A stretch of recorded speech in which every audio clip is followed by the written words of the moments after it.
Hello and welcome. My name is Beth Megill. I am a language of dance master practitioner and teacher trainer, and I am offering a series of interviews to learn more about different dance artists who are utilizing language of dance, who are exploring language of dance, who are practicing with language of dance, and have informal discussions about the work and the nature of what we do and how motif notation and or language of dance pedagogy fits into our life fabric.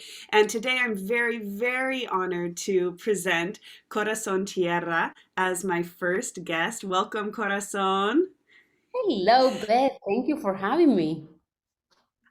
And to give you a little bit of formal background on Corazon Tierra, uh, she is an interdisciplinary artist who infuses all of her work from a global arts perspective that I appreciate so much her use of language, both in Spanish and English, her poetry writing inside of her dancing and dance making and investigation, and also her deeply rooted somatic approach to what she does. And she holds her bachelor's in liberal arts from Hofstra University, her master's in dance and somatic movement education from the University of Central Lancashire, and a master's of science in early child education, no shortage of degrees here, and social emotional learning from Erickson Institute. So she's also a certified language of dance master practitioner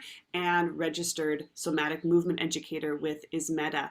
So hello, Corazon. You have so much education and so much diversity in terms of the arts in general, and then body centered knowing and learning, and then all of this educational piece. How does that start to fuse for you? I'm so curious. Oh, that's really exciting for me to always talk about because I see dance at the center of everything that I embodied. And I see dance as a way of getting to know ourselves better and getting to build community and also nurture that dance of relating to self, to others, and the world. And this is the reason why I like to explore different disciplines because that idea is present in science, in art, in dance, in community building. And I follow my curiosity. And I think that process of following my curiosity took me to language of dance as well, which is another way of exploring relating to self, others, and the world through a process that is naming and representing movement in very specific way, but also in very open ways. So And right now, language of dance is nurturing all those aspects of my work. I love that. And this idea of, symbols, when we talk about symbols and how symbols have power, I think they can be both, as you described, super specific, and they can be open and flexible and associative and personal. Can you talk a little bit about how you like to use? Maybe you have a couple concepts that you really enjoy the symbolism that exists inside of them. Right. So I love working with the movement alphabet as a framework because in language of dance, the movement alphabet contains the main movement ideas. And those ideas are movement ideas that are present and that I have always been exploring as a dancer and somatic movement educator and as a human being. For example, flexion and extension. Those two ideas are present in our biological present from the moment we were conceived in the womb of our mothers, flexing and extending.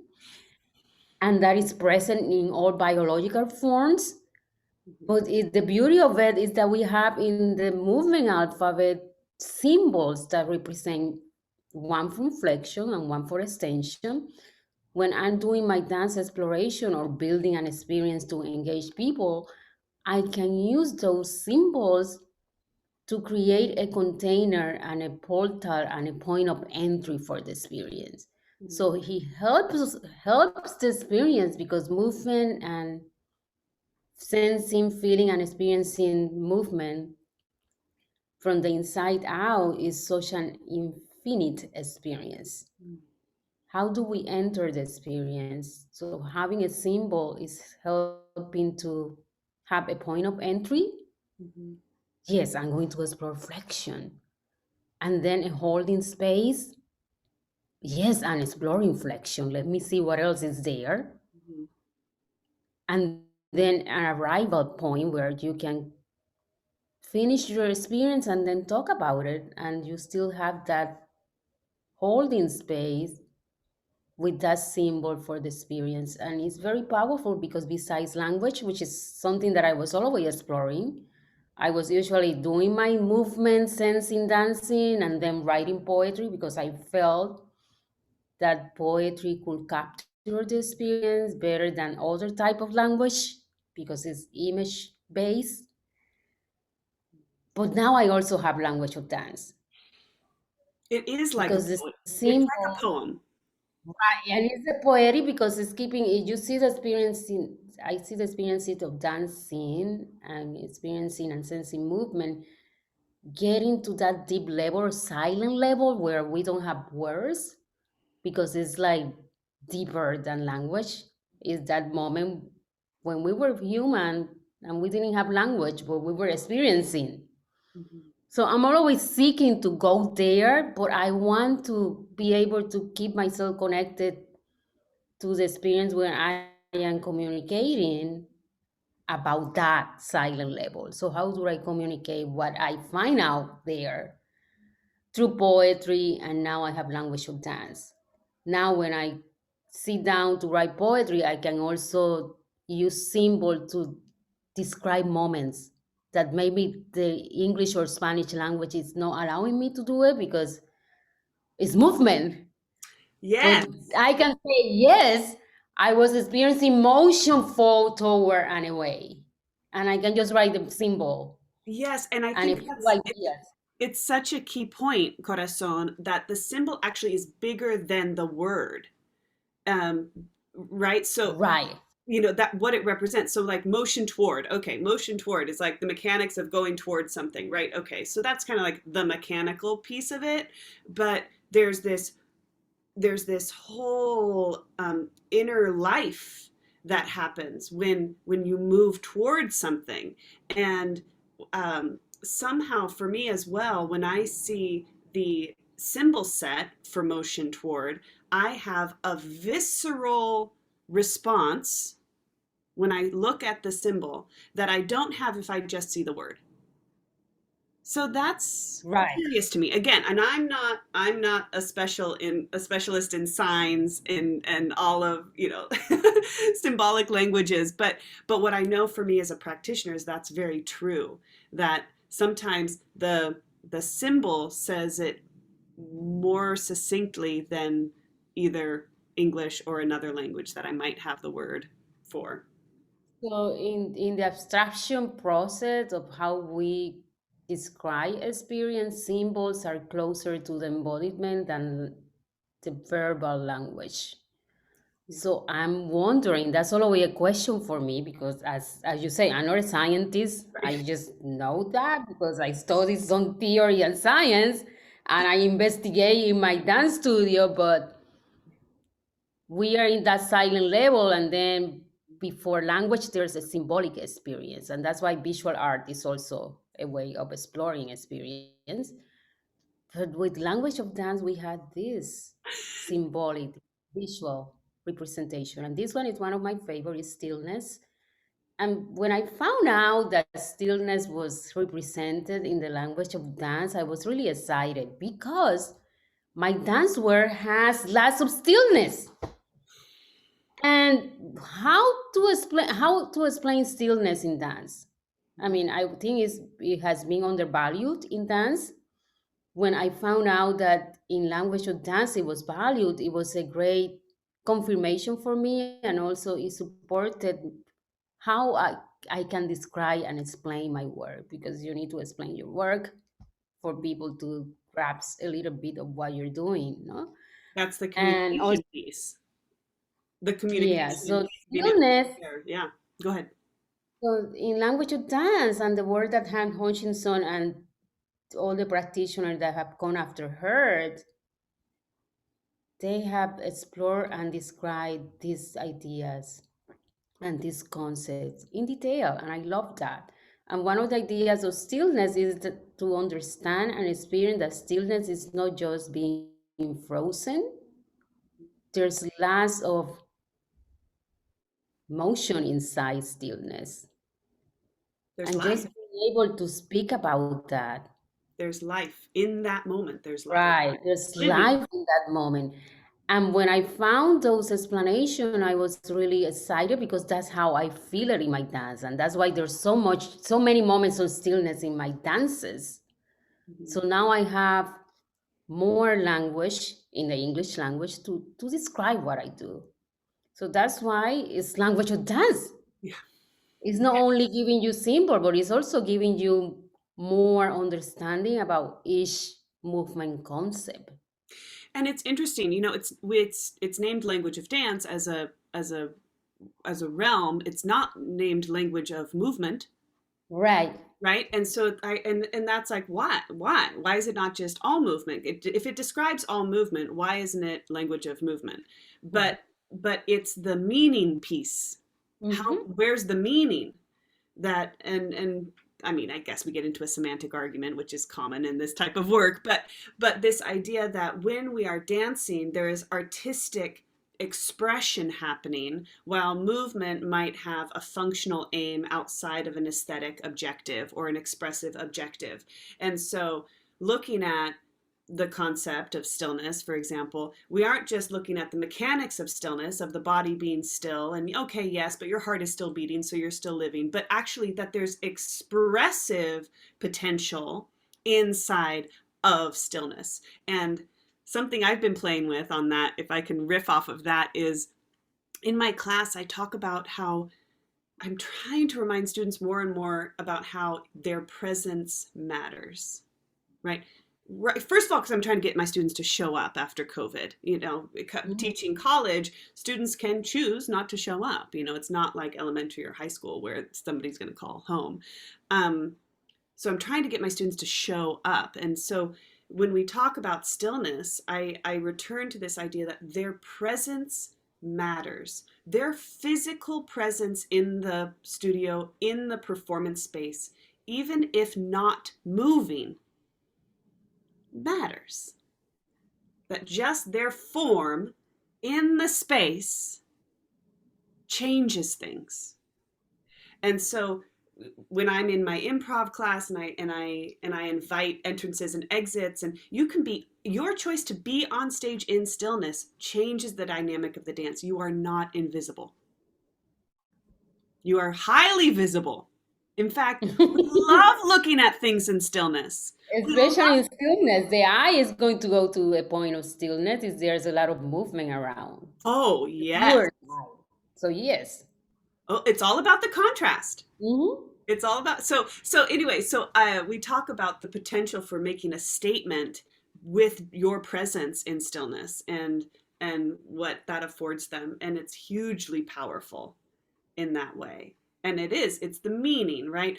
In terms of training the mechanics of stillness, yes, there are mechanics of like holding a very difficult shape, needing to like train the physical fortitude to hold a difficult shape in stillness. That takes effort or muscular power or control or balance. But in general, the expressive potential is what we're really looking at, because we've all had plenty of stillness in our lives in one capacity or another. So the awareness of it is what matters most. Mm-hmm. Mm-hmm.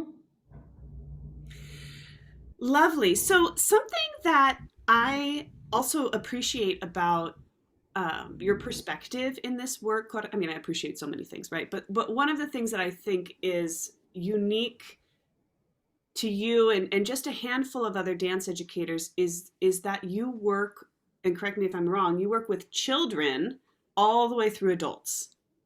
So you're working with people over the span of their physical experience of this life, physical, mental, emotional experience of this life. So I'm curious, how does your work with LOD fit into that fabric of life trajectory? I would just love to hear you speak to that.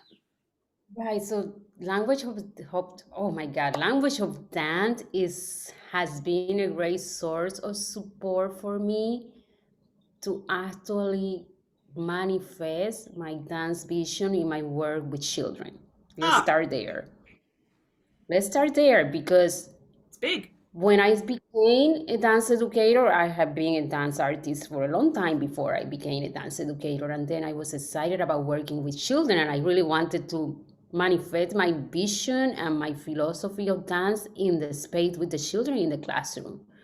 I wanted to help children experience their own dance, whatever is already present in their experience and expression, and then for them to be able to shape it and to share it and to talk about it. Mhm. So it was really a very ambitious idea, I think. I work in classroom in New York City. I'm a teaching artist, so I go into a classroom where there is already a culture established, and I collaborate with the classroom teacher, and my job is to bring an experience of creative dance where they can deepen their skills in literacy and many other areas. So that was exciting for me because is really interdisciplinary, just connecting all of that. And I using applying lab and movement analysis is a great source of support in my work. So I started applying those ideas in the classroom, and it was going well. And then I discovered the Dell model, which is a real application of lab and concepts in the classroom, and that was really very helpful for me. And it also uses language as part of the process with the movement sentence. And then I found language of dance. Mhm. And from the first moment I started using the movement alphabet, even using 5 concepts, I noticed how powerful it was. Mhm. Children were really engaged in this idea that when I present stillness and any action, even with those two ideas, Oh yeah. their movement vocabulary was enhanced immediately, Mhm. and also their capacity to speak about their movement and dance and self expression experiences. Mhm. I was more able to start just guiding children in improvisation, which is for guiding improvisation for children is a huge, it's an art form in itself. Oh, it. Yes, I'm planning on having Rachel Werman Right. on this sequence on this sort of Oh, like she's been doing this for a long time. works exclusively with really Right.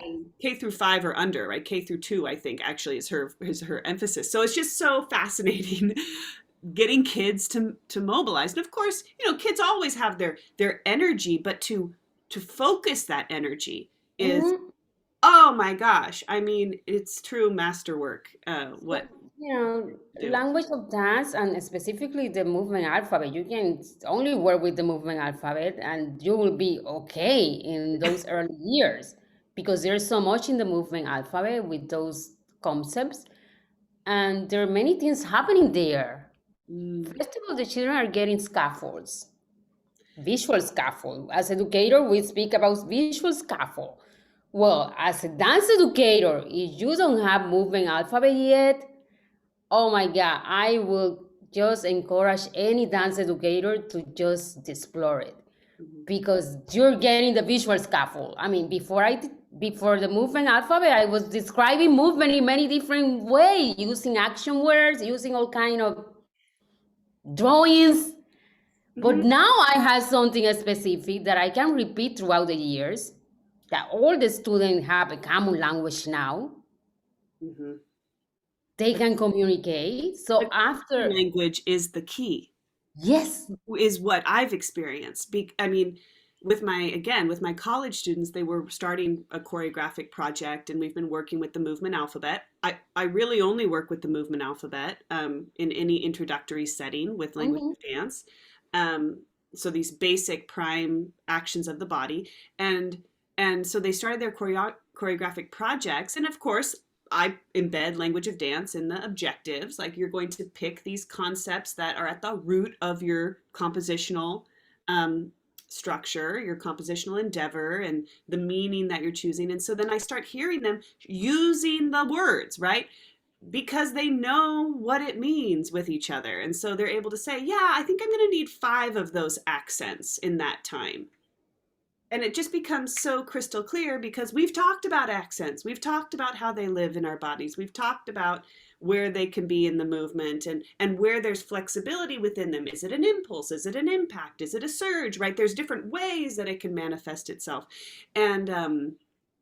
And so just having that language, that commonality allows them to make, and they're all like, I can't believe we already have a minute. I can't believe we're making this dance so fast. I can't believe this is Right. all happening. And I'm like, yes, yes, yes, yes. This is how it happens. When you open up your framework from moves, dance moves, dance steps, and instead embrace greater containers for for exploration inside of a compositional process. That's actually something we should get to. I'll write that down so we can come back to it. But keep telling me about working with So children there are versus adults. there are so many benefits. First, you get a visual scaffold to introduce a movement concept. Children understand can identify the concept with the use of a symbol, Mhm, and then we can explore deeply that concept over and over. And in that process, they develop movement vocabulary, and they can become dance makers even when they're 5 years old. They can combine a few ideas and create their dance, and they can remember it because they have a language or symbolic language that is helping them to remember. So they're practicing sequencing skills, which are important for all type of learning. They also becoming dance artists and dance maker, which is a great benefit for everything that we want to offer children as dance educator. And then one part that is really exciting for me, because I'm guiding children in improvisation and I want them to track down ideas from their improvisational process so they can actually build their authentic dances mhm, based on what is already there. So usually after an improvisation, we do exploration where we explore possibility, but then I let them improvise, mhm, whether with music or no music. I give a container for a few minutes, and then we have a reflection where I say, what was your favorite moment? And they can identify their favorite moments mhm, with the symbol, and we can write it down, and then we have an artifact mhm, that is keeping that process in a written form. And we do that process mhm, in a collective way, which is also building community, which is it's just amazing. It just nurtures all the aspect of what a dance educator wants to do in a space, mhm. and specifically of what I really wanted to be able to do, which is helping children feel whatever is already there and shape it into a creative expression. Yes. And that happens with all the ages. I work with all the ages, as you mentioned. It looks different in each stage, but the benefits are similar, just like what you described with your college student. Yeah. Another area that is exciting for me, sometimes I work with group of people that I only see once. I go into a community space, I'm working with families, lots of parents, and the experience is going to be an experience of 2 hours or maybe an hour. Mhm, And we want to engage in dance making in that time. And having this framework is really helpful. whether or not I use the symbols in the process or no. Sometimes I do, sometimes I not. But if I use the the symbols, the motif symbol in the process, I have found out that people receive this in with open arms because I usually start introducing the ideas by connecting movement to who we are. So, for example, sometimes I'm going to work with three ideas. It might be flexion, extension, and rotation. And we start exploring that in a very simple way. And then reflecting about how do you feel today? Do you feel more inclined towards flexion or towards extension or towards rotation? What that means for you? And then I introduce the motif symbol, and I say, yeah, this is what we use to identify those ideas, and we can play with this during the process. And what I have found is that a lot of people decide, oh, I want to take the motif symbol home. So I usually copy or delete it. I want to take this home, and I invite them to write how they feel with each idea on their paper. But people want to take these things home to remember and to share with their children as well. So I find that people work on with open art the possibility of identifying something that is already familiar to them Mhm. because movement is embodied, dance is embodied, is something human. We like to label so we can communicate and remember. That's part of who we are. Right. The It language allows of us. dance is Exactly. I'm thinking about identifying and how identification is such a key component for us feeling centered in who we are, Mhm. right? I mean, how do we identify? With whom do we identify as a community? How do we identify today? How connected are we and able to access and identify our emotional state, our physiological state, our aesthetic state. So all of that, and again, labeling, right? We don't want to label, but it is Mhm. key for clarifying. In order to clarify, in order to differentiate, in order to track things, naming them um, becomes a huge tool, a huge skill set, and then going back to naming something with a concept symbol versus a word has different weight, right? I could Mhm. identify, right? I could identify something about my feeling today in the English language, or I could identify it using a symbolic representation, and that's going to resonate differently in my brain, in my body, in my memory. Um, so so yeah, this identify, and it's one of the, for those of you who are just coming into language of dance, the language of dance processes, literacy processes, identification is one of the processes, and it's a big one, because we have to identify in lots of different directions. We don't just identify what the symbol means, right? We have to identify what this sensation is in my body, which is what I'm hearing you talk about, Corazon, right? Like, Mhm. let's start with this sensation. I'm having this sensation. I'm having this sensation of coming inward, or I'm having this sensation of expanding outward. And what is that? Because otherwise, I end up using words like, I feel like this, or I feel like this. Right. And it becomes like, well, what's the difference between this and this? At least that's what I see in my students, and I mean, I've seen it myself. We see it in all of us, right?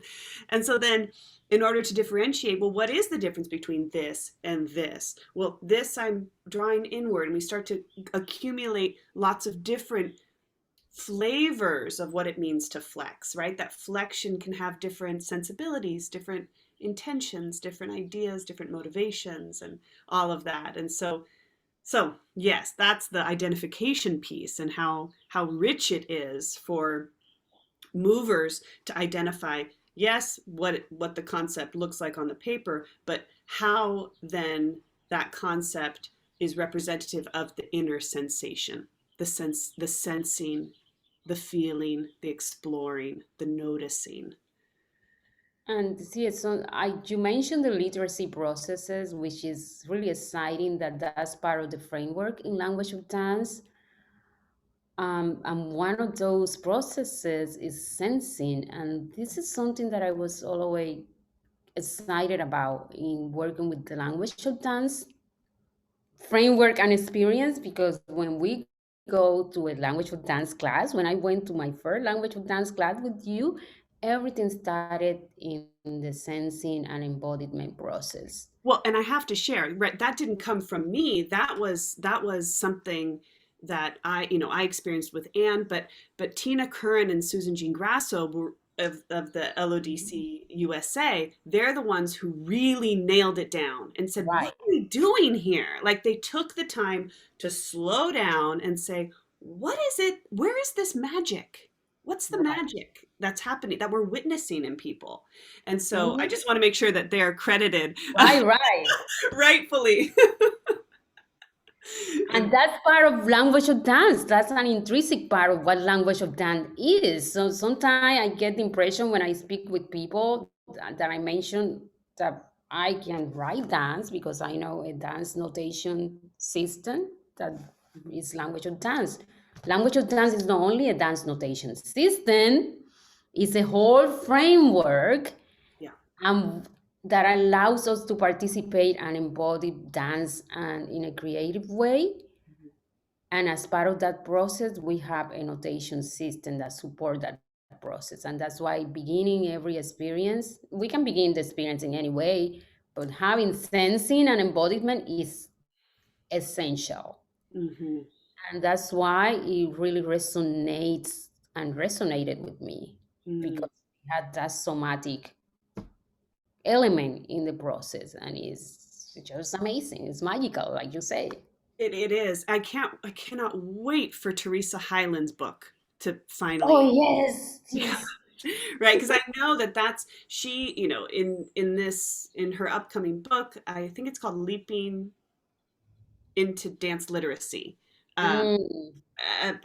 again, I don't want to misspeak. I'll make sure to correct that in the notes if I need to. But right, the whole all of the different entry points into it, all of the different literacy processes, and then of course there's all of the communicating that happens that in each step, right? So we're either communicating with ourselves about our experiences, we're communicating with others about what we're seeing or witnessing or what we're taking in or learning. And so it's just it is the literacy processes being connected, staying connected to the symbol set, I think is really critical. Mhm, Um, and you mentioned, now I didn't mention that you're in New York. So, and so you've been in New York for most of your career. mhm, So, I think that I'm in California and I think we just have very different exposures on the different coasts. You mentioned, you know, Laban movement analysis, and then moving into dance education laboratory, the Dell dance making model, right? So LMA, Laban movement analysis, into Dell, DEL, Dance Education Laboratory, then to LOD, Language of Dance, right? I think that is um, that's reflective of the New York mhm, mhm, community, and the way that the uh, New York educational, especially educational system, K through 12 education, and then into the dance credential needed to teach in that system, and the dance education, um, what am I trying to say, programs. We don't have a strong dance education program sequence for the state of California. We only just reinstated our dance credential as a single subject credential like mhm, 5 years ago. mhm, And mhm, we just have our first cohort is finally graduating this year with dance, with a single subject dance credential. So our culture is very different, and we don't necessarily funnel into LOD, so to speak.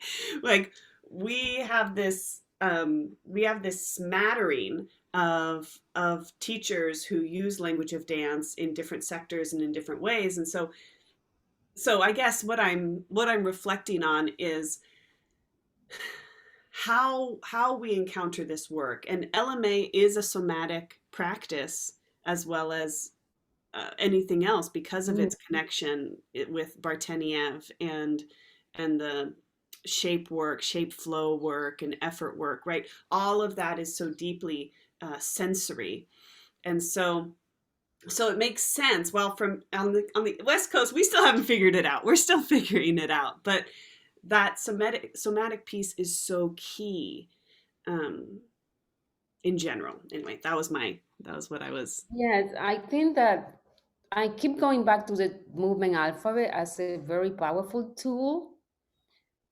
because it makes the process very accessible. And I remember that Han, Han Hutchinson saying that she began to develop this in her work with children. And that's why I think, I mean, that's why it's so easy to just bring this work for children because it's already scaffolded Mhm. for children and for any kind of person who want to enter dance from any point of view. You know, you don't have to be a trained dancer to have a language of dance experienced. That's the best part of it, And that's the best part of it. really. Formally trained because I advocate that dance is present in all communities. So when I work in any community, I come with the idea that there's dance already happening. And that's a very important perspective. Is part of diversity practice because for many years people will say, oh, our children in public school, they don't have enough dance. But it's not that they didn't have enough dance. They didn't have a dance class in public schools. But they have dance in their communities and in their family. And they bring all of that. When I'm working with them, they're bringing all of that Mhm. dance experience. So acknowledging that and creating an experience where that is honored and welcome is really important. So when we work with the movement alphabet, we're able to do that in a very, very easy way. Because, for example, I just bring the example of rotation, which is just an amazing concept. And I experience rotation in a specific way. And when I bring the idea to my student, my second graders this year, they're making this amazing rotation that I will never be able to do. I'm not able to do it physically, but they're fascinated with it and they're running with it because they already had that in their identity in Mm. whatever they're experiencing in their 8 years of life. They have experienced rotation and they have seen this and they're making amazing rotation in my classroom. And I am so proud. I am like, I had never been able to teach that, Ah, so it but they're doing it. yeah. Yeah, I think right because you don't have to model it. Right, exactly. It frees us I up. It frees us up to hold the space for our students to excel far beyond what might live in our bodies. right. You know what I mean? Like, because I think that's been the prerequisite that the leader of the dance space is the best dancer in the room. Mm-hmm. But this flips it around and says or was the best dancer at some point in their life, right? Like Right. that they had their career of brilliance and now they are bestowing that knowledge upon the next generation.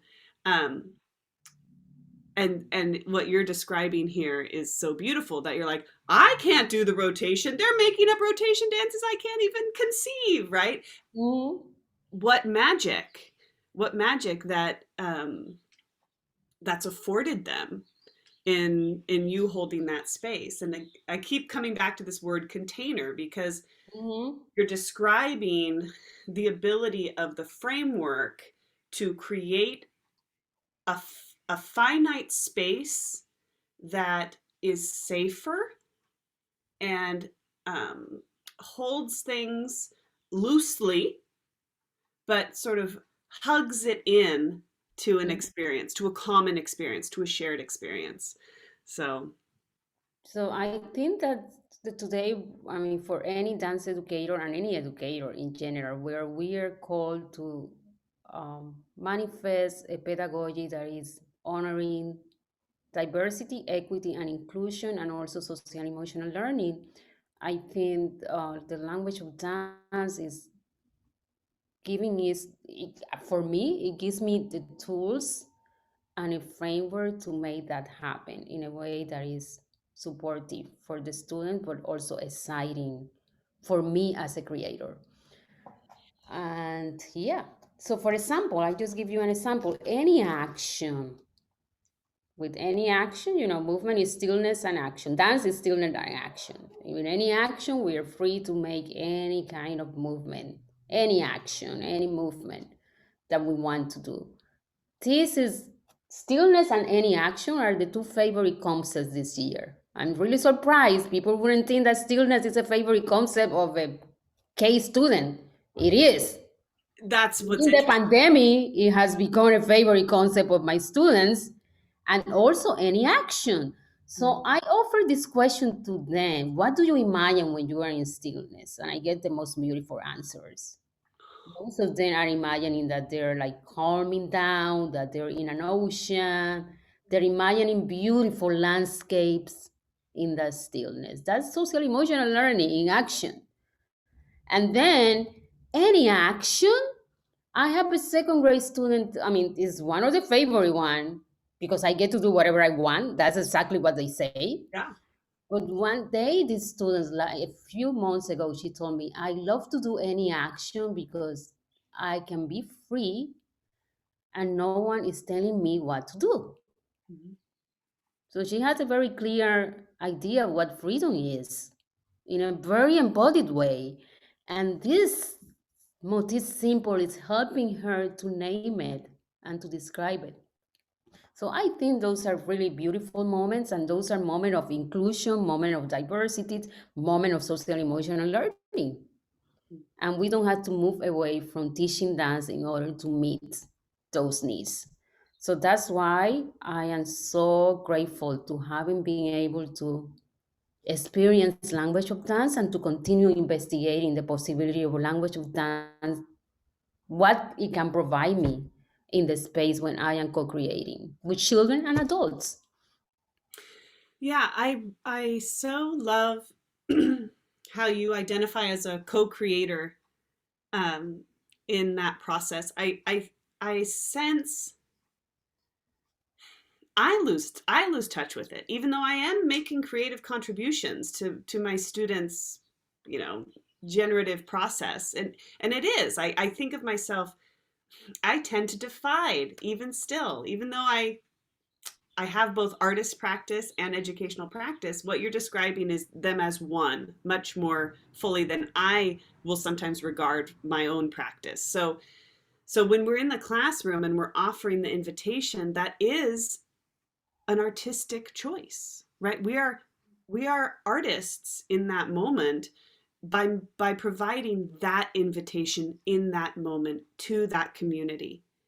Um, and it is a co-creative process, and I just want to thank you for that reminder, because sometimes I feel like I'm in service, and I am in service, but I mean I feel like I take out my influence in the work, and sometimes I think that's good, but the reality is I'm still influencing the work when I give them Mhm. the invitation, or when I invite feedback in a particular way, when I hold a space for peer-to-peer contributions, when whatever it is, right? Like that is all part of the artistic process.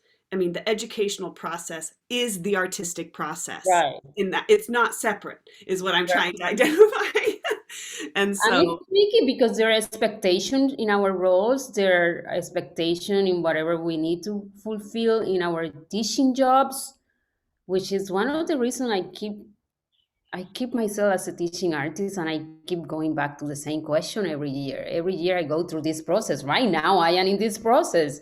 Should I get a full-time position as a dance teacher? So right now I'm exploring that idea, but the key thing is the right match, the right school that will allow me to just work in the way that I like to work. which is highly ambitious. So, Gotta so put I it out there. haven't found a place yet. And sometimes every year I push myself a little bit to just Mm. reach out and see if there is that place for me. Let's see it. It's an exploration. So I think we're coming up to the end of our time, and I just want to say, so you co-taught the foundations course with me. You were one of the assistant teachers last summer in Language of Dance Foundations course, and you're taking on the lead instructor role this summer, for which I'm so excited to see you step into. I'm just wondering, um, in terms of being in process, right, and knowing that every project we engage with deepens our understanding of the work and gives us essential practice in what we're doing. It holds the space for us to get better and to learn. I'm curious about kind of moving into summer and maybe anything you're envisioning for this upcoming course that you get to lead. That's really exciting. It gives me the opportunity to go back to a concept, witness the concept again. I have been exploring this concept for the last 4 years, every day, probably. Go back to what the creators and Hutchinson and Tina Corran, Susan Ingrasso, you, or my teachers have articulated about that concept. Mhm. Look at it again from where I am right now. I'm discovering ways of communicating and creating experiences where people can embody that and take that for themselves. And I think it's really interesting. There's whatever is happening in the world is affecting us completely. And we are still in a pandemic. There's many um, challenging situation around the world. Who we are as language of dance practitioner in the midst of all of this is a question that I keep coming back. And how can we create an experience in our foundation course where people find hope and re-energize their dance practice, whatever it is that they do as dance practitioner, whether in education or choreography or creative endeavors or all of those at the same time. How can they embody and discover language of dance as a way to support them in this moment in life and that we're living? So I think that's really one thing that is really exciting for me, because I know that it's a sort of support for me constantly in everything that I do, whether I'm creating in my dance studio or working or co-creating with children or adults. During this pandemic time, it has given me a great source of hope and energy, because it's there for me, it's holding those ideas for me. And I'm hoping to be able to share that in the space and that we can co-create together. We're going to be there in language of dance, learning about these concepts, embodying and having fun, basically having fun and being in a community, because that's really important. And that's something, a value that is embedded in what language of dance is, building community. And we need to build communities, we as creator, more than ever today. I'm really excited about all those possibilities, and I'm really excited to be able to serve and to be part of it. Yay! Oh, I'm so excited for you. Ah! And for all of your students, both in the school year, during the school years, and for the summer foundations course. So if people wanted to work with you this summer, where should we direct them? So you can visit the Language of Dance USA website, and the address is LODCUSA.org. And I'll make sure to put that in the Okay. notes. Hmm. Because we also have a language of dance center in the UK, so make sure you write USA. Yeah, It's Language of Dance USA, so LODCUSA.org. great. And there you can find out all the information. We are going to be running Foundations 1 and Foundation 2. And you can choose the two courses of either of the two during the month of July.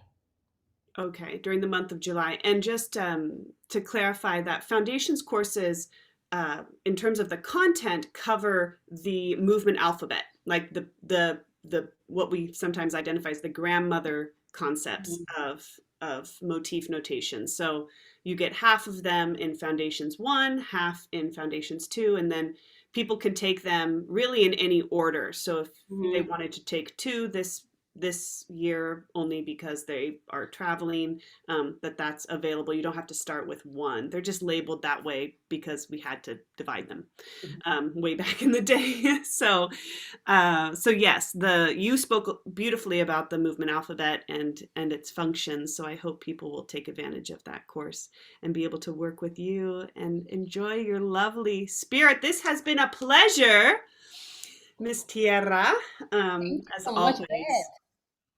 I really I'm invigorated from the talk. So I look forward to seeing how everything comes together. And yes, you'll be publishing some of your poetry and choreography notation in an up and coming Megill and Company chapbook. So that's going to be coming out in the next, hopefully, month or so. We're just finalizing that with Megill and And there is Company. a book already. Oh, yep, we do have But our volume one. That's right. Oh my gosh, Corazon, you're so good. You have everything handy. I'm just like sitting here. yeah, these portable dances is a collection of dance score written in the language of dance notation system by many of the practitioner people like me, people like you. You decide to join the foundation course. Some people are here. Some people who Mhm, will be in the next volume were people who studied with us last summer. mhm. So yeah, by the end of the course, you will be able to write a dance score. I think That's that's really what, something exciting to right. be I able to think, do that. yes, and I think the idea that you don't have to know everything to be able to use the language, Right. that it functions very fundamentally, hence foundations, right? The fundamental, you'll learn the fundamental um, concept names and their syntax, how they're used in order to modify each other and to express quite a bit. There's a lot that can be said with the movement alphabet, Hmm. even without its little fine tunings that are available. Also, Hmm. really deep and meaningful. So all right, Corazon, I'm going to let you go, but thank you so much for being here. I really appreciate it. And thank you, everyone, for watching. We are so grateful to share some of these conversations with you, and we hope that you'll tune in again soon. All right, thanks and bye bye. Bye.